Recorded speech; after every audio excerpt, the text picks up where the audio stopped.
กองประชุมสมัยสามัญเทื่อที่10ของสภาประชาชนนครหลวงเวียงจันทน์สุดที่4ไข้ขึ้นอย่างเป็นทางการกองประชุมสมัยสามัญเทื่อที่10ของสภาประชาชนนครหลวงเวียงจันทน์สุดที่4ไข้ขึ้นวันที่15ธันวาคม2025ที่องค์การปกครองนครหลวงเวียงจันทน์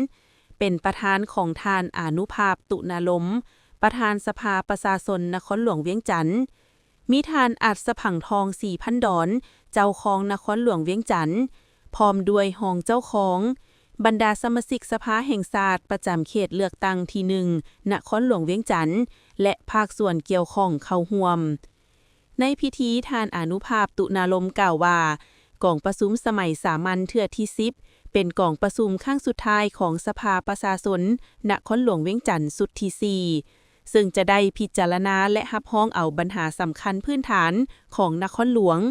คือพิจารณาและรับรองเอาบทรายงานของท่านเจ้าของนครหลวงเวียงจันทน์เกี่ยวกับการจัดตั้งปฏิบัติแผนพัฒนาเศรษฐกิจสังคมแผนงบประมาณ5ปี2021-2025ครั้งที่9ประจำปี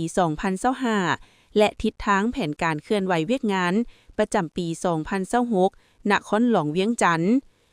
บทรายงานการจัดตั้งปฏิบัติวาระแห่งชาติว่าด้วยการแก้ไขความยุ่งยากทางด้านเศรษฐกิจการเงินในระยะ5ปี2021-2025และทิศทางต่อหน้าการจัดตั้งปฏิบัติวาระแห่งชาติว่าด้วยการแก้ไขปัญหายาเสพติดในระยะ5ปี2021-2025และทิศทางต่อหน้าพิจารณาและรับรองเอาบทรายงานการจัดตั้งปฏิบัติแผนการเคลื่อนไหวเวียกงาน5ปี2021-2025บทรายงานประจำปี2025และทิศทางแผนการประจำปี2026ขององค์การกวดสอบประจำภาคกลาง1บทรายงานผลการกวดสอบบทสรุปขาดตัวการจัดตั้งปฏิบัติแผนงบประมาณแห่งรัฐประจำปี2024ขององค์การกวดสอบประจำภาคกลางพิจารณาและรับรองเอาบทรายงานการจัดตั้งปฏิบัติแผนการเคลื่อนไหวเวียกงาน5ปี2021-2025บทรายงานประจำปี2025และทิศทางแผนการเคลื่อนไหวเวียกงานประจำปี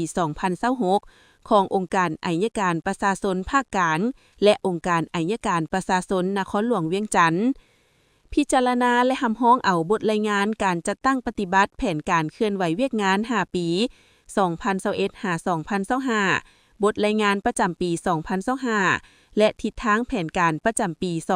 2026ของศาลประชาชนภาคกลางและศาลประชาชนนครหลวงเวียงจันทน์พิจารณาและรับรองเอาบทรายงานการจัดตั้งปฏิบัติแผนการเคลื่อนไหวเวียกงาน5ปี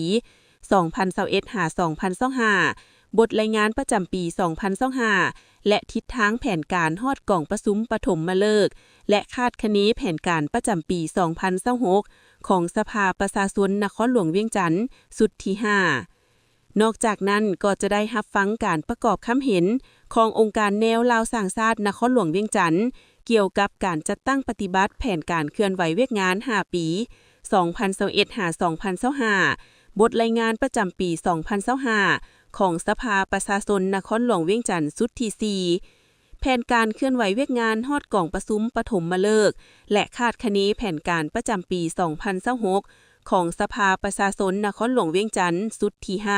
5นอกจากนั้นก็จะได้พิจารณาห่างนิติกรรมสร้างใหม่ของนครหลวงจำนวนหนึ่ง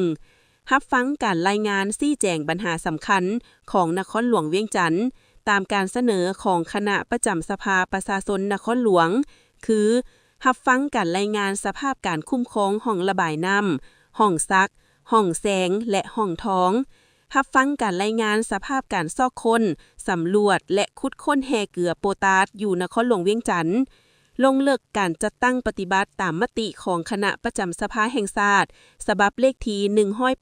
182คปจลงวันที่1กรกฎาคม2025กองประชุมยังจะได้รับฟังการชี้แจงบางปัญหาพ้นเด่นที่สมาชิกสภาแห่งชาติและสมาชิกสภาประชาชนนครหลวงเวียงจันทน์ยกขึ้นหรือซักถามในกองประชุมจากองค์การปกครองศาลประชาชนองค์การอัยการประชาชนและภาคส่วนเกี่ยวข้องตื่มอีก